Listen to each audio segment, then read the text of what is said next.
What's up, Yins? This week on Car Dad Bill, 2024 Subaru Crosstrek Limited. This is their small SUV, short wheelbase. It's a 5-seater hatchback design, all-wheel drive, really nice LED lights. This is redesigned for the 24 model year. It's got some new updates we'll go over, but let's go for a ride.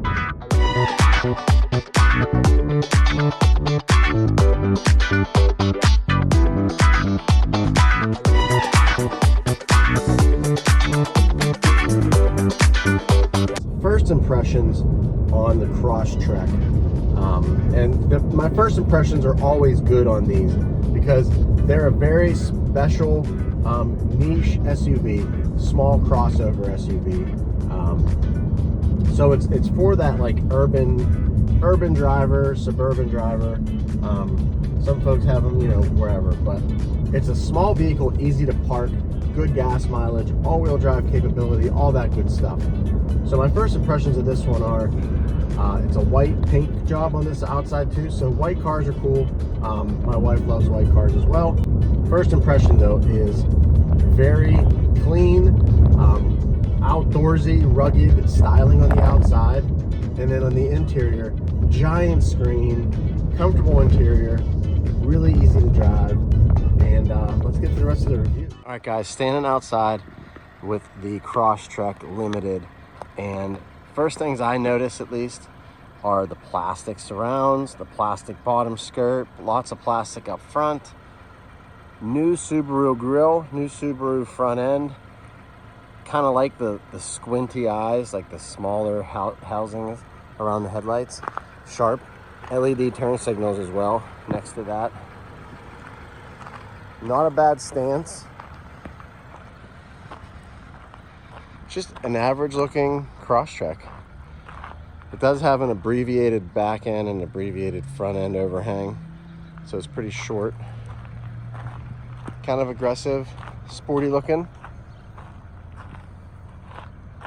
LED taillights, no dual exhaust. It's got a nice stance though. It definitely sits with a good stance, good athletic stance. I like the functional grills on the back here for some airflow. Just an overall decent looking CUV. Let's go inside. All right, guys, inside the Subaru, and we want to get a good look at what we got going on here. Big screen, special materials. Looks like carbon fiber, but it's not. It's just a pattern on plastic.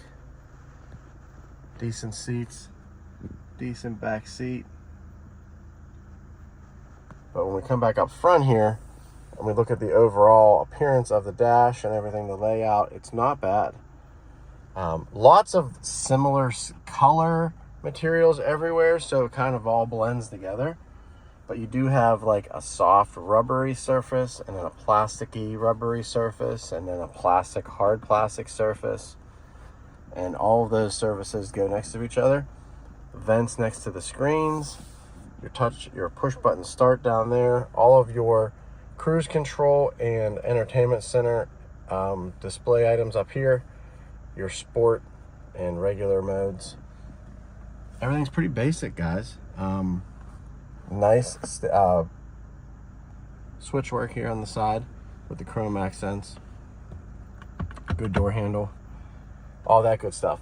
This thing's enormous. When you have a cable here, and it bumps into it, it starts to select things. Which, no, you don't want that. You don't want it to touch that by accident and start selecting all kinds of stuff that you don't want. But you have your settings up top, your regular, whatever the main setting is you have going on, and then your HVAC down here. This is your home button to get you back to the home screen, and your car button to get you back to the car settings, and all the different settings within there. You can scroll up and down for those things. Your pairing of your phone, and then this is like your actual driver profile. So pretty self-explanatory. The HVAC controls have been pushed down to the bottom, and there's no like So outside of your volume and your tuning controls, there's no like dedicated buttons on that screen any longer. So take that for what it will be. Down below here, we have our charging ports for all the different chargers we have. We also have wireless charging there if we didn't have all this stuff in the way. Gear selector, heated seats, parking brake, and some more charging capabilities. Decent sized glove box. Just overall, not too bad. Let's go. All right, guys, back seat. Anna's seat fits in there pretty good. Static seat belts in here, but they do move a little bit. They're not totally stuck in place. Average back seat area, and you get both size USB chargers. Let's go in the back here. It's starting to sprinkle on us a little bit. Buttons up underneath this logo, tucked up underneath in there. Boom, we got everything in there now. We got catcher's gear, regular bat bag, balls, a sweatshirt. Everything fits. But that's about all you're gonna fit in there. Hockey gear is a different story. And you can flip these seats down, so then you have a gigantic area. But if you don't do that, then you only have this. Hey Yins, if you haven't subscribed yet, please hit the subscribe button, hit the bell, watch the videos when they come out. We're getting more and more cars coming up. We're getting more and more traction on YouTube, and things are happening. So I appreciate you guys watching. See you Yins out there. All right, Chins, before we get out on the road, I want to go over the Monroney here real quick. Just some of the basic stuff about this vehicle so you guys have an idea of what's going on here. It's a 2024 Subaru Crosstrek Limited. This has the 2.5 liter Boxer non-turbo engine, CVT transmission with the 8-speed automatic CVT, SI drive. It's got the moonroof with the Harman Kardon sound system. That adds a $25,000 or $2,500 option. The Harman Kardon sound system, the moonroof, and the display. Brings that total price to $34,635, which I think is actually pretty reasonable for something like this with all the options it gets as well. And the mileage, 29 miles per gallon. I'm averaging 29.5 miles per gallon. That's real MPG, so not too bad. Let's get out on the road and talk about it.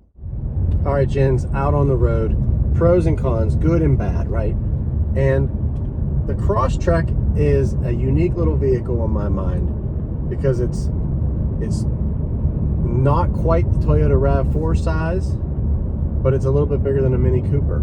So it's like, it's in the middle of those two genres, if that makes any sense. But anyway, good list. Mileage, stereo, and brakes. Mileage, 30 miles to the gallon on average. Really solid mileage. Can't complain with that. Brakes. The brakes in this thing are unbelievable, and they're notably good when you're driving down a hill, coming off the highway, on the highway, have to brake emergency or anything like that. They are very solid, very crisp, very responsive, and they're noticeable, so I wanted to bring it up. And last thing is the Harman Kardon sound system. Very good. Lots of good lows, lots of good highs, good mixture of the both. Good sound system when you have the volume turned up. It doesn't lose any of its clarity or anything like that. It sounds great. And those are my good. Let's get to the bad list. All right, guys, bad list. And there's 3 things on this list, just like on the good list. And it was difficult to kind of find things to complain about because this is a purpose-built SUV, CUV, for folks that don't want something gigantic. So it's already like fitting a niche that needs to be filled. But anyway, tight interior, small interior.